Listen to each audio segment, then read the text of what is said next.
February 19th, 1945. Camp McCoy, Wisconsin. The scent of boiled cabbage and lye soap clung to the damp wool of her uniform. Liesl pulled the younger woman, Hannah, slightly behind her, her own body a thin shield against the sterile efficiency of the inspection. An American sergeant, his face impassive and young, walked the length of the barracks, his gaze sweeping over the neatly made bunks. His movements were not cruel, but methodical, a ritual of control that was its own kind of weapon. On the wall, a stenciled sign in German read, "Ordnung ist das halbe Leben." Order is half of life. Hannah trembled, her eyes fixed on the sergeant's holstered pistol. Liesl rested a hand on her arm, a silent pressure. "Es ist in Ordnung," she whispered, the words barely audible. "Ruhig." "It's all right." "Calm." The sergeant paused at the end of the row, made a notation on his clipboard, and left without a word, the heavy door closing with a solid thud. The silence he left behind was heavier than the noise of his presence. Stories like these reveal the quiet, human moments that cross even the highest fences. We invite you to subscribe for more and share in the comments which countries' unsung histories you'd like to see explored. 8 weeks earlier, Camp McCoy, Wisconsin. The cold of Wisconsin hit them first. It was a physical blow, a dry, invasive cold that seeped through their thin coats and settled deep in their bones.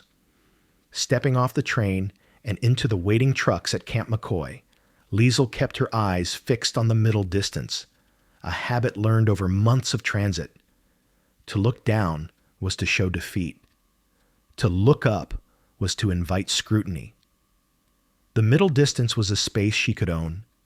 The processing was a blur of clipped English commands, the rustle of papers, and the tired, resigned movements of the women around her. They were led into a long, low building smelling of pine wood and disinfectant. Here, under the flat, unforgiving light of bare bulbs, they became numbers. Liesl watched the woman ahead of her receive a stenciled number, her shoulders slumping as if the ink itself had weight. Finally, they were shown to their barracks. It was stark, clean, and utterly impersonal. Rows of metal-framed bunks lined the walls, each with a single, neatly folded wool blanket. Liesl walked to her assigned bunk and placed a hand on the wooden bench at its foot. The wood was rough, unfinished, and she could feel the faint grain of it, the small ridges of potential splinters. This, she thought, was real. The train, the guards, the fences, they were a nightmare. This splintery bench was the reality she would have to wake up to every morning. She sat, the wood cold through her uniform. Around her, the other women were finding their own spaces, a quiet, shuffling claim on territory. There was no weeping. The time for that was long past. There was only a profound collective silence, the sound of 30 souls absorbing the full, crushing weight of their new existence. The war was over for them. A different kind of battle had just begun. Days bled into one another, distinguished only by the slow crawl of the winter sun across the pale sky. A routine, brittle and unforgiving, took hold. Wake, roll call, breakfast, work. The work for Liesl's barracks was laundry. Great vats of boiling water steamed the air with the sharp, chemical smell of lye soap, a scent that clung to their hair and skin long after the shift ended. Her hands, once accustomed to the delicate keys of a piano, were now raw and red.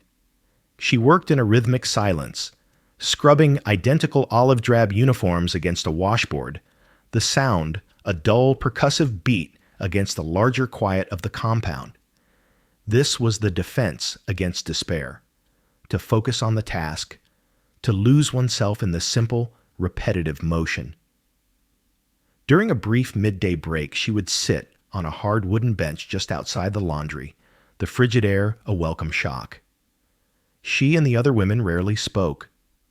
What was there to say? Each was lost in her own private inventory of memory and loss.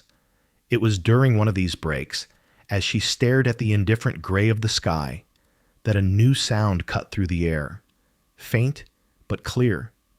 A bell. Not a camp bell for a shift change, but a resonant, melodic peal from a distant church in a town she could not see. It rang with a leisurely Sunday cadence. The sound struck something deep within her. It was a sound of community, of normalcy, of a world that still turned on an axis of faith and ritual, a world she no longer belonged to. The ache of homesickness that followed was so sharp, so sudden, it was like a physical pain. She rested her head in her hands, the rough texture of the wooden bench beneath her a stark contrast to the memory of a polished church pew. The routine was a fragile shield, and the sound of that bell had just punched a hole straight through it. That evening, a rumor, thin as smoke, began to drift through the barracks, a visit from someone on the outside. The rumor spread not like a fire, but like frost creeping across a window pane, quietly, almost invisibly, until it was everywhere. A visit from the Young Men's Christian Association. The name itself sounded foreign, vaguely threatening. In the mess hall, over watery soup and coarse bread, the whispers grew. "It is a trick," a woman named Greta insisted, her voice low and sharp. "They will photograph us looking grateful and print it in their newspapers. See how well we treat our prisoners." Many nodded in agreement. Propaganda was a language they understood intimately. To be a pawn in someone else's narrative was the very essence of their new lives. Liesl listened, saying nothing. She sat on her usual wooden bench, feeling the familiar hardness beneath her. The cynicism of the others was a thick, protective cloak, and she felt the pull to wrap herself in it. It was safer to expect nothing. Hope was a vulnerability, a crack in the armor that let the cold in. She remembered the church bell and the sharp, debilitating wave of longing it had caused. Was this any different? Another sound from a world that was no longer hers, designed to soften her, to make her compliant. Then the official notice appeared, pinned to the board outside the commandant's office. The paper was crisp, the type clear and black. The YMCA had been granted permission to distribute comfort items the following week. It was real. The rumor now had the undeniable weight of authority. Liesl stood before the notice, reading the words over and over. Against her will, a small, treacherous warmth spread through her chest. It felt dangerous, like a forgotten ember stirring to life. She pushed it down, turning away from the notice board and the small cluster of women who had gathered. But as she walked back toward the barracks, the camp felt different. It was no longer still with resignation, but humming with a tense, nervous energy. Anticipation, whether for good or for ill, had arrived. The day arrived gray and overcast, the sky a seamless lid of white. A truck, different from the usual army vehicles, rumbled to a stop near the common room. It bore the red triangle of the YMCA.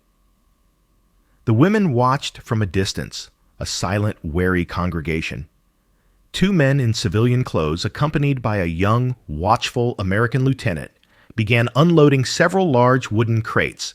There was the sound of the truck's tailgate groaning, the thud of the crates on the frozen ground, and then the sharp, protesting squeal of a crowbar prying open wood. Liesl stood with the others, her arms crossed against the chill, expecting sewing kits, perhaps Bibles, or thin stationery for letters home.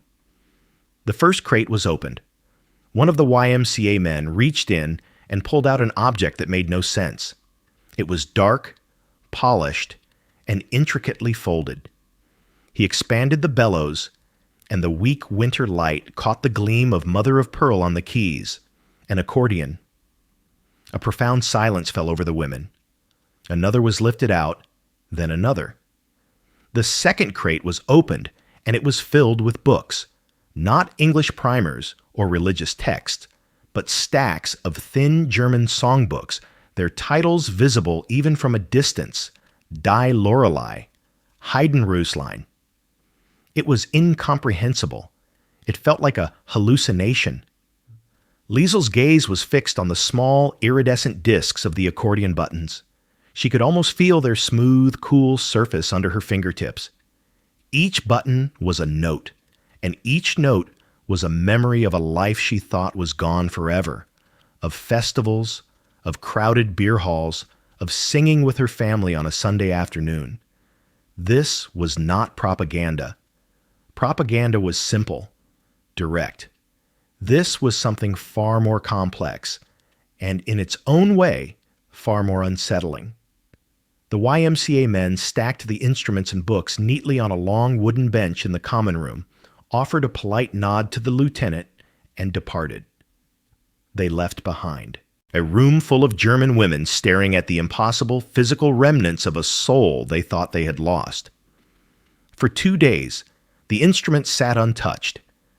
They were a silent accusation in the center of the common room, a source of tension that radiated through the barracks.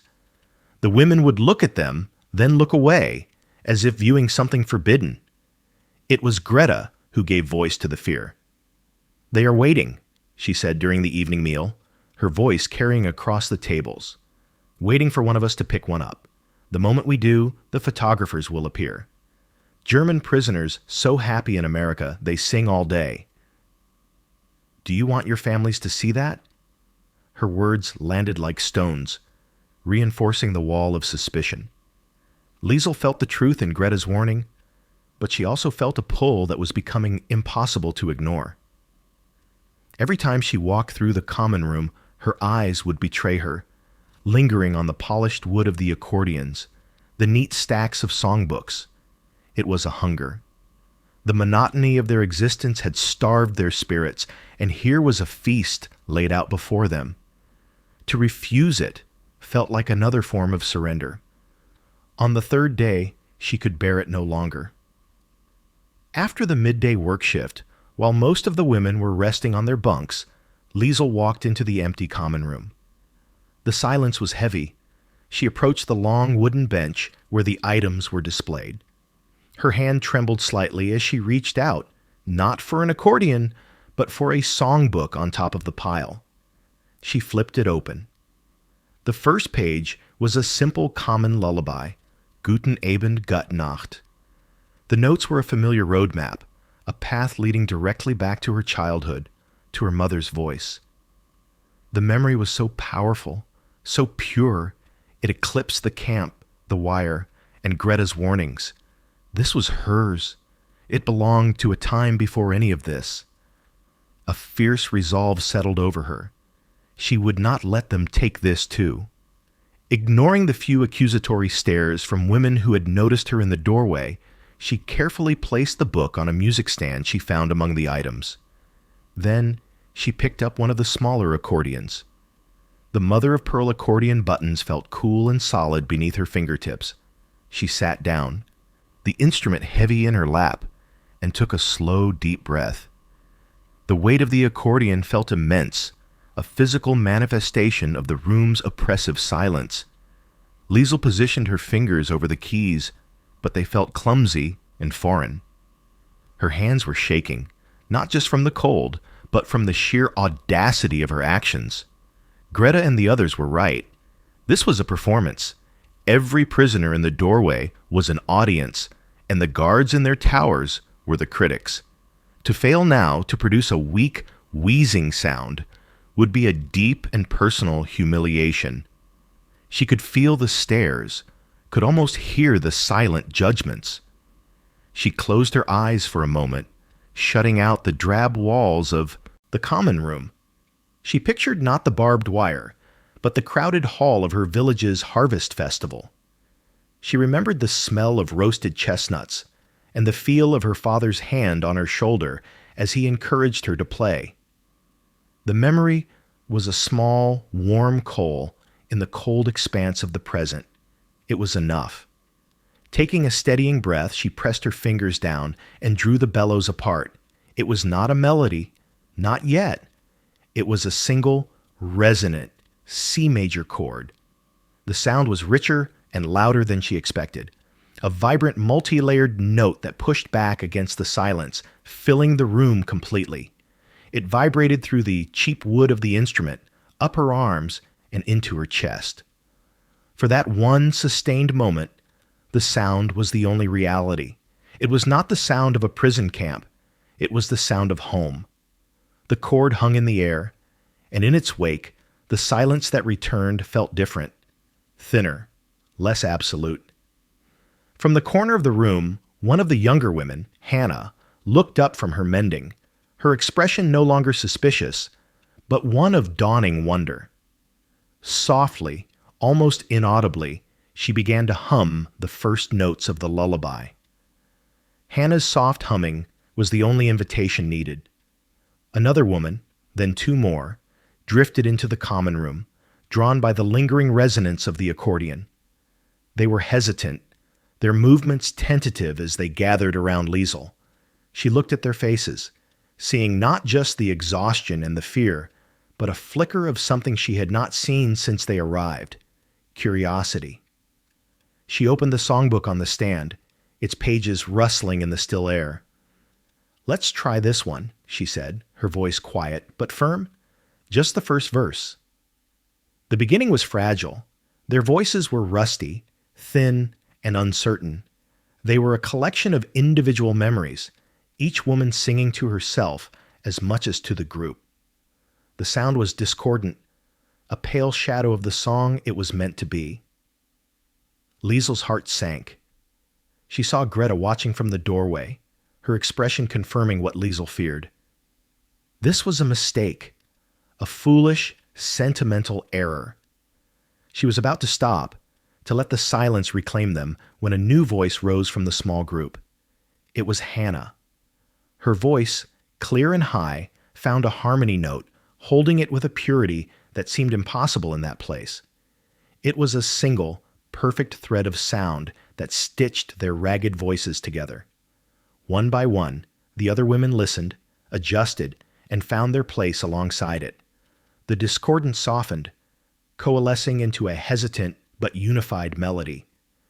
Liesl guided them with the accordion, her fingers now moving with a forgotten confidence. They made their way through the verse, their shared sound growing stronger, filling the room. They were no longer just prisoners sitting on hard wooden benches. They were a choir. When the last note faded, they looked at each other, a silent, shared acknowledgement passing between them. It was imperfect, but it was theirs. "Tomorrow," Liesl said, a smile touching her lips for the first time in months. "We will try it again, outside." The next afternoon they gathered in a small, cleared space in the yard. The weak winter sun offered little warmth, and a sharp wind cut across the compound, tugging at their clothes and whipping stray hairs across their faces. Above them, the watchtowers stood like silent, indifferent sentinels. Liesl could feel the weight of their gaze. This was a different kind of stage, one defined not by curtains and lights, but by barbed wire, and the constant potential for authority to intervene. She gave a small nod, and the women took a collective breath. Their voices rose into the cold air, hesitant at first, then gaining strength as the melody took hold. The wind seemed to fight them, snatching at the notes, but they sang through it. Their focus narrowed to Liesl's conducting hands and the familiar words in the songbook. High up in the nearest tower, a young guard, barely 20, paused his methodical pacing. "What is that?" he asked his partner, a corporal a few years older. "Just some kraut noise," the corporal grumbled without looking up from his magazine. "Ignore it." But the younger guard didn't. He walked to the railing, resting his elbows on the cold steel, and listened. Halfway through the second verse, Liesl chanced to glance upward. She saw him. He was not looking at them with suspicion or contempt. He was simply watching, his posture still and attentive.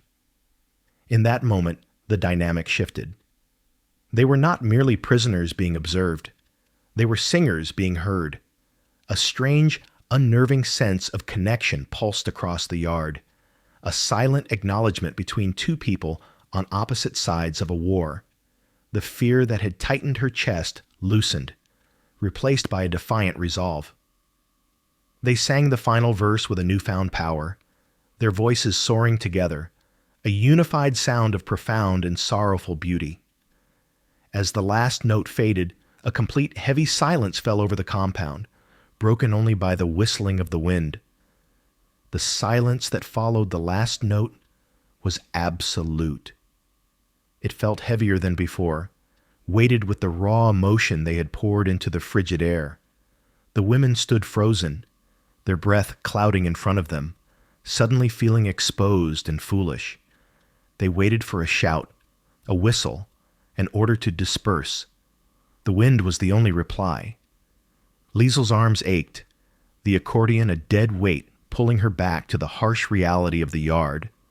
She had made a mistake. She had exposed them all to ridicule.